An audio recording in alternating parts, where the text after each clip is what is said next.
Your brand may be staying on top of current trends, but are you agile enough to stay relevant, resilient, and successful as customers, competition, and the world continues to change at a breakneck pace? I'm thrilled to share the newly revised version of my first book, The Agile Brand. I'm calling it The Agile Brand Revisited. It's been updated to reflect our continually changing world, and it provides 7 principles that form the backbone of an agile brand, offering detailed insights and actionable steps for incorporating them into your business strategy. This is the book that started it all, and I'm excited to share it with you. It's now available in print and digital formats and available everywhere. Learn more by going to the Agile Brand Guide website at www.agilebrandguide.com. Welcome to Season 5 of the Agile Brand with Greg Kihlstrom, where we talk with enterprise and technology platform leaders about the people, processes, and platforms that make marketing and customer experience successful, scalable, and sustainable. This is what creates an agile brand. I'm your host, Greg Kihlstrom, advisor and consultant for Fortune 1000 marketing and CX leaders and teams as principal and chief strategist at GK5A, and best-selling author, keynote speaker, entrepreneur, and agile certified coach. The Agile Brand podcast is brought to you by TEKsystems, an industry leader in full-stack technology services, talent services, and real-world application. For more information, go to teksystems.com. To sign up for the Agile Brand newsletter and get the latest insights and articles on marketing technology and CX, or to purchase a copy of my latest book, House of the Customer, go to gregkihlstrom.com. You can also find all my books on Amazon and other retailers. And now on to the show. Welcome to a special episode brought to you by NextUp Solutions, a premier agile training and coaching provider headquartered in Arlington, Virginia. They offer a broad range of in-person and virtual Agile, Scrum, and Kanban services led by experts with backgrounds from a wide assortment of industry sectors. NextUp alumni report improved work satisfaction and increased productivity. Today we're going to talk about business agility and how it can be measured both internally with your employees and teams, as well as externally with customer experience and success metrics. To help me discuss this topic, I'd like to welcome Kert Peterson, certified Scrum training and Agile coach with NextUp Solutions. Kert, welcome to the show. Thanks, Greg. It's great to be here. Yeah, thanks for joining to talk about this. Why don't we get started by you giving a little background on yourself as well as what you're currently doing? Sure. I'll give you the sort of the brief arc of my career. I actually started my career in software development or commercial software development as an engineer. I worked at NASA for 3 years and then moved to IBM. Both of those were in Texas. And then I transitioned into project management when I moved to Seattle. And I got exposed to a lot of interesting clients up there, Microsoft, Ernst & Young, some other Paramount Entertainment, and ran a variety of projects and really learned how to use a Gantt chart really well. And then my last sort of formal project I led was in Austin, Texas, back in 2004. And at the end of that, I realized there was a better way of working. And I, like many other project leaders, project managers, started to look for this other way of working that ended up being called Agile. So I found the Agile Manifesto. I signed it online. I brought Ken Schwaber to Austin to teach one of the early certified Scrum Master workshops, and then tagged along with him for a couple months. And that sort of set me on this path of becoming an educator, a coach of teams, and an advisor to organizations, just helping folks to understand and kind of wrap their heads around this different way of working and have it impact their organizations and their clients. And let me tell you what I'm doing today. I am a lead trainer and agilist with NextUp Solutions. And what I do there is I primarily teach Kanban workshops, both private and public. I also backfill and kind of do Scrum as well. And since I have a technical background, I focus in on some Agile testing and automation as well. So that's sort of my current hat, and it's a great group to be with. And really, it's been a joy to be there with a fantastic group of people. Great.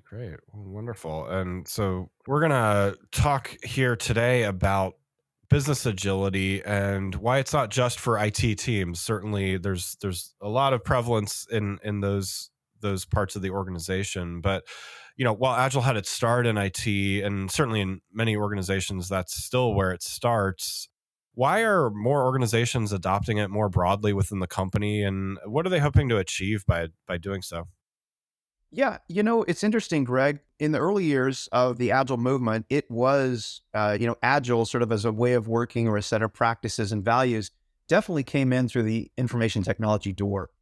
And a couple things happened. People begin to sort of bump up against these different ways of working. When you're a Scrum team and you're working in these sort of smaller 2-week cycles, you start to have a stronger product at the end of that 2 weeks. I say stronger, you can more complete, more robust. And it usually involves people from marketing, from legal. Sometimes HR people have to support you in kind of moving in a little different pace and rhythm. And so there was sort of a rippling out from a lot of these teams and organizations that were using, Scrum, Kanban, other agile methods. And so just organically they got touched. So that was one aspect of it. I think the other thing is it just sort of began to permeate our consciousness as a commercial industry, whether you were in manufacturing or real estate or software development. You begin to kind of perk up to this idea of working in highly interactive, highly collaborative teams, doing things in smaller steps, getting feedback from the market, from customers, and really learning as you go and reducing risk. So I think the way of working, this approach that gave us some agility, it just, became enticing and compelling for a lot of people way outside of software. Yeah, yeah.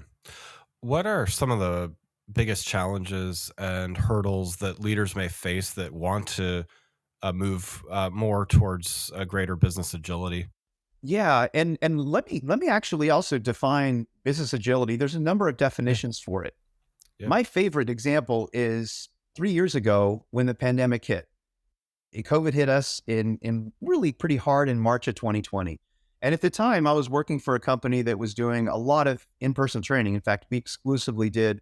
I was traveling up and down the East Coast, sometimes to the West Coast, doing in-person trainings in hotels and conference centers and corporate training rooms. Usually a 2-day training. And suddenly, overnight, that was taken away. That option was no longer on the table. And what we had to do as a company was determine, how do we pivot? What do we do next? And how do we pursue that?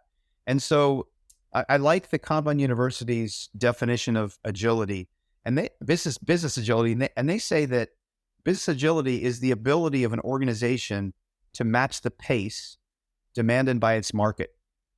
yeah, So we were in a market where training was, very important to their, getting people upskilled and ready for the work they're doing. And suddenly our market's saying, no, no more in-person training. All that's been canceled. We want to pivot to virtual trainings. How do yeah, we run that? How do we validate that we have, the right set of tools in place? And so that ability to kind of pivot and change quickly is what business agility is really all about. yeah, And to do it together as sort of a cross-discipline organization or business unit, you could say. yeah, yeah. And so, what are some of the hurdles then that may get in the way? But best of intentions aside, what are some of the things that may get in the way of implementing that business agility? Yeah, so there's a couple at the kind of ground level, I'd say, sort of, on the front lines. I was a software engineer for 6 years, and I don't think I ever saw a customer empathy map. I didn't know anything about customer journeys.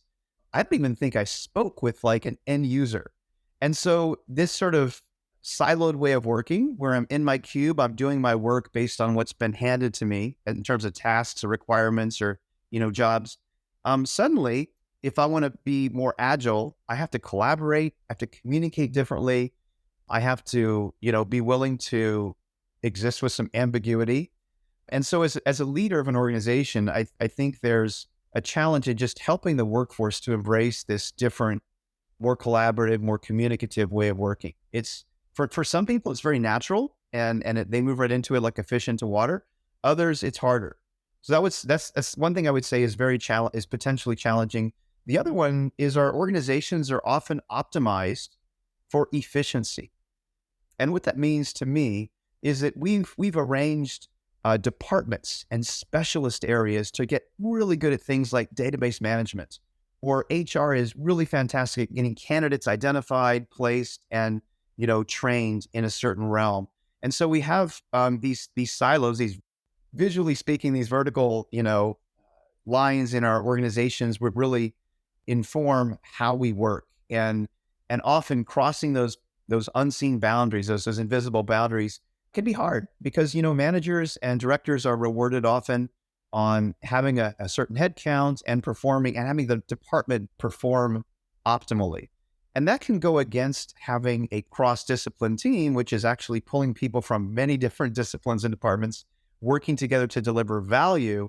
That can be a big transition to identify and assemble the right team and just acknowledge that, we may have to go through some restructuring of our organization, or at Yeah. the very least, disrupt some of the ways that we're comfortable with in terms of how we're structured and arranged. Yeah. So then on the flip side of that, what are some of the positive changes that you've seen once some of those hurdles have been overcome and some of those changes have been made? One of my earliest, agile projects or agile engagements was I was in Capital One in one of the very, very early stages of what they termed lean agile. And lean agile was sort of paying attention to the collaboration, the scrum, but also value delivery across multiple teams and multiple units of the organization. And what really came forward in that setting was, instead of lead times of, 4, 5, 6 months, those were reduced by, and I'd say 30 to 40%. And products were getting shipped much more quickly, in the neighborhood of 3, 4, 5 months. And so just speed to market was one aspect of something you could expect as an investment in, an agile way of working. And also I see increases in innovation. When you take people from different disciplines, it's almost like you assemble a jazz band and you have someone with a trumpet playing next to someone that, has a trombone or a violin or drums. And you start to bring these people together and you set up a space where they can experiment a little bit, maybe fail on occasion and learn as they go. And what starts to happen is these workers' innate creativity and talents begin to come forward. And suddenly these ideas that were dormant for many months or years start to come forward, and you start to create a new score for your organization. Some new music comes out. So I'd say innovation and speed to market are probably the two biggest benefits of embracing some of these agile methods. Before we continue, let's take a quick break. If you're like many marketing leaders today, you're inundated with a need to improve the customer experience across an increasing number of channels and touch points, all while ensuring your team is performing well, innovating, and continuously improving. So how do you find the time to determine what's next for you, your team, your brand, and your customers? My company, GK5A, can help. Whether it is advisory services, evaluation of marketing technology platforms and solutions, or digital agencies and implementation partners, or assistance with creating strategic roadmaps and prioritization of efforts, we've done it all and served as an ally to Fortune 1000 brands in industries like financial services, healthcare, consumer electronics, professional services, and more. You can learn more about these services and contact us at www.gk5a. That's www.gk5a.com. Now let's get back to the show. As far as how this happens within an organization, more often than not, this is going to start with leadership making a decision that they want to invest in more business agility and perhaps some of the details are going to be left to others, but it does take knowledge and it takes a commitment from leadership to do it well. How would you suggest that, those business leaders, there's plenty listening to this show, how do you recommend that they learn more about agile and business agility so they can understand where to best apply it within their organizations? Yeah, I like that question a lot, Greg. There's so many resources out there around, bringing agile into your organization. My first, not to kind of pitch NextUp too strongly, but there's a lot of great leadership classes and webinar resources available on the website of NextUp. So I certainly feel like we have built a body of knowledge and support that leaders can turn to, within our website. I do also think that there's learning from peers, reaching out to peers that are on this journey or they may be a little bit ahead of the journey can be powerful. There's a gentleman, John Toussaint, who's from Appleton, Wisconsin. And he founded a group called I want to say Theta Care. So he's been really instrumental in lean agile transformations in the healthcare industry. And he wrote a book called Management on the Mend back in 2015. At the time, I was working with Mission Health, a large, healthcare organization in Western North Carolina. And he really laid out some of the key tenets of what it takes to really launch and gain traction with a lean agile initiative. Yeah. And he has this thing called a model cell, CELL, and identifying that pilot project where there's enough business reason, there's enough business drivers, there's enough attention on that particular project to draw people in. And then that becomes, sort of a bit of a fishbowl on how you can apply some of these agile concepts. And you start to, build an understanding, generate metrics, invite people into that. So I kind of look to him as one of the people that's done, dozens, if not hundreds of these, lean agile transformations as a great source of just wisdom. And I think his website is createvalue.org. So he's one I would point to. So those are my two sort of off the cuff thoughts around getting leaders tuned into what it takes and where they can find help. That's great. Yeah. And so, along the lines of creating value, next topic I really wanted to talk about with you was, there's a lot of change that a company's adopting agile, as you had mentioned, although there's a lot of potential for improvements and benefits. But how do you measure that and measure the effectiveness? So, how would you recommend that leaders look at that question? Is just, how is success measured in terms of adopting agile within an organization? Yeah. And I want to acknowledge the complexity of that question, or Yeah, maybe of not. course. It's a great question. Success can be like facets of a diamond. It can look so different to different people. If I'm a marketing director, maybe success for me is reach or brand awareness, for example. So certainly, how can Agile help us build success in those areas? If I'm a development manager, I'm probably more interested in team productivity, team retention, team satisfaction. So I kind of like to think about metrics in sort of two realms. One is sort of internally, are we resilient as an organization? Are we communicating, collaborating with each other? Are we productive? Are we efficient? There's a whole handful of metrics in both Scrum and Kanban that really look at sort of internal performance. You could say team performance.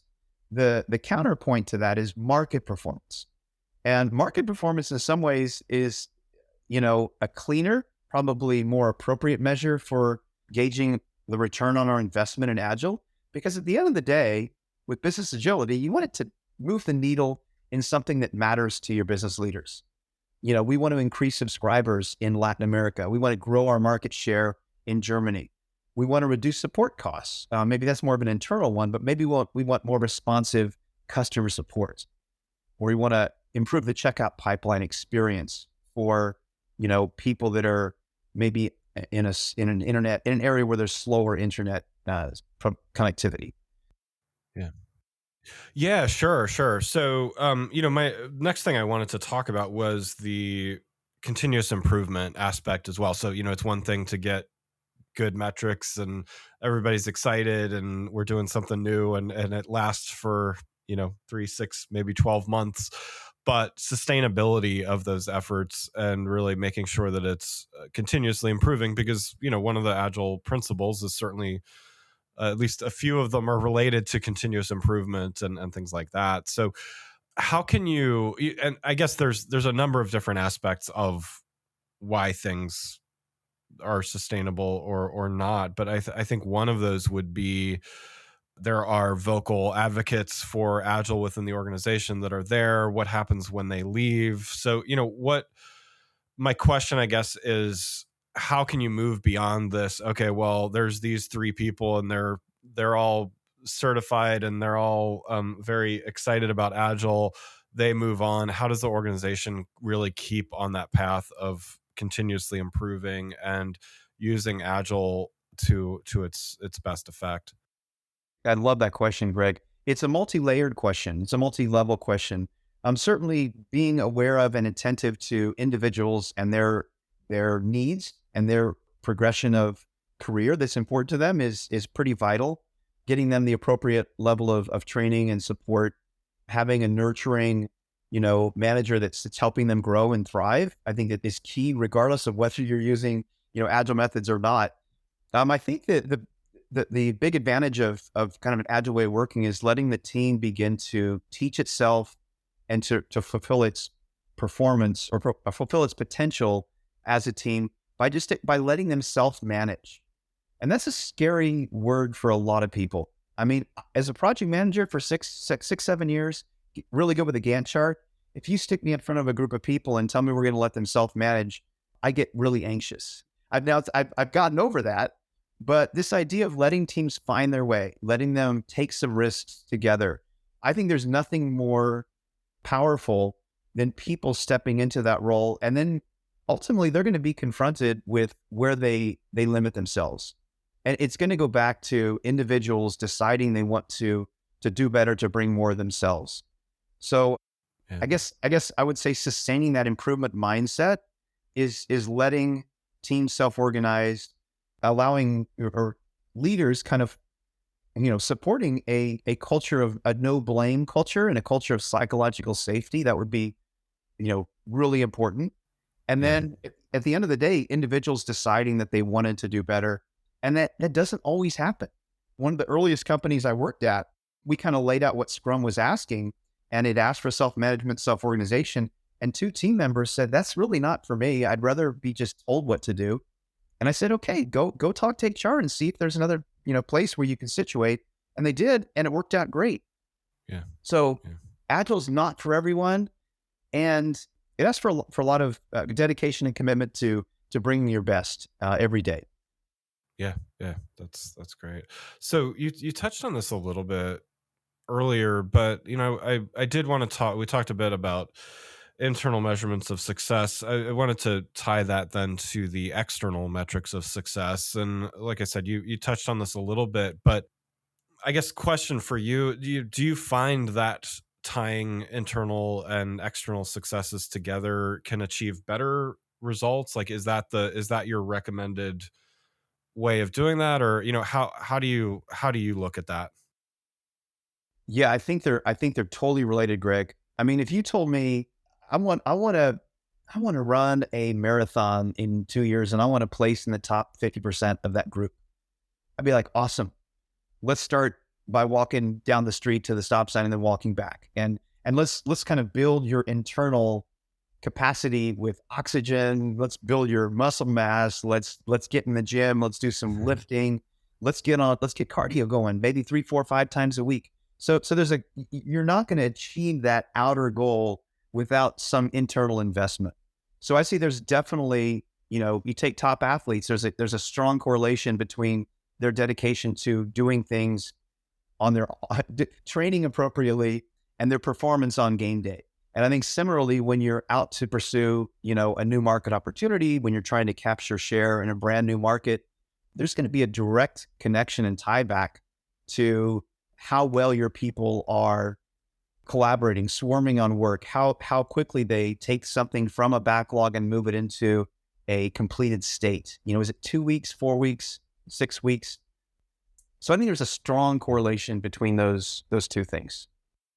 Great, great. So one last question before we wrap up here. So you've given a lot of great advice already as we've talked through different aspects of business agility. But what I'd like to ask is, what's one piece of advice that you would have for those business leaders out there that are considering moving their organizations into using greater business agility as they navigate the months ahead? Yeah. And again, great question, Greg. I guess my top advice would be, don't try and do everything at once. And I know in some settings, that sort of is what you decide. If you bring Scrum in the door and there's some roles, events, and artifacts that you're really wanting to anchor into and practice, there might be sort of this overnight transition into a new way of working. In my experience, it can be healthier and sort of more appropriate for certain organizations to really look at some of the practices that are in the world of Agile, like, getting things in front of customers earlier, doing what we call retrospectives every 2 weeks. Let's take a look at our process and talk about what one thing could we change to improve our outcomes in the next 2-week cycle. So I'd say be willing to take a gradual kind of stepwise approach to Agile. That'd be one sort of tactical piece of advice I'd give. The other one is understand why you're doing this thing. Yeah. Some organizations, they reach for Agile or they reach for Scrum or Kanban because the neighbors are doing it, because shareholders have demanded that we're Agile. And that turns into, Agile, bringing practices in without really having a compelling why. And to me, the why is what, gets people engaged and motivated and really invested in the world of Agile. I mean, just you going back to the idea of you running a marathon. If you were committed to running a marathon in 2 years, or even to 6 months, you would have that in your field of view as you woke up at 5:00 on a Tuesday, because even though you didn't want to, you knew that you had a bigger goal, a dream, a vision that was important to fulfill by changing your daily habits. So I guess those would be my 2 things. Understand why you're doing it, and then be willing to start where you are and take small steps. And, I'm also an accredited Kanban trainer as well as a Scrum trainer. And Kanban does have a uniquely, I'd say, different approach to change. And it says, don't change anything until you understand how you work today and start to visualize that. And so Kanban has practices that you can kind of bring in gradually and apply those, and then see results, and then do it again. So I see a lot of marketing groups, a lot of non-software development teams embracing Kanban and having a lot of success with it. Yeah. Great advice. I love all of that. Well, I'd like to thank Kert Peterson, certified Scrum training and Agile coach with NextUp Solutions, for joining the show. This was a special episode brought to you by NextUp Solutions, a premier Agile training and coaching provider headquartered in Arlington, Virginia. They offer a broad range of in-person and virtual Agile, Scrum, and Kanban services led by experts with backgrounds from a wide assortment of industry sectors. NextUp alumni report improved work satisfaction and increased productivity. You can learn more about Kert and NextUp Solutions by following the links in the show notes. Thanks again for listening to the Agile Brand with Greg Kihlstrom podcast, brought to you by Tech Systems. If you enjoyed the show, please take a minute to subscribe on your podcast channel of choice and leave us a rating so that others can find the show more easily.